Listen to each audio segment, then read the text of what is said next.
नवीन वर्ष गुरुवारी सुरू होतंय. हे फक्त योगायोग नाही भक्तांनो, हे स्वामींचं संकेत आहे. हे नवीन वर्ष तुमच्यासाठी वेगळं आहे, कारण गुरुवार हा गुरुचा दिवस आहे. आणि गुरु जेव्हा सुरुवात करतो तेव्हा अर्धवट राहिलेलं आयुष्य पूर्णत्वाकडे जातं. ज्यांना वाटत होतं माझं काही होणारच नाही, त्यांच्यासाठीच हा गुरुवार आहे.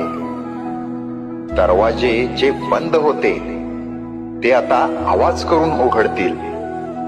आता तुझं आयुष्य स्वामींच्या हातात आहे.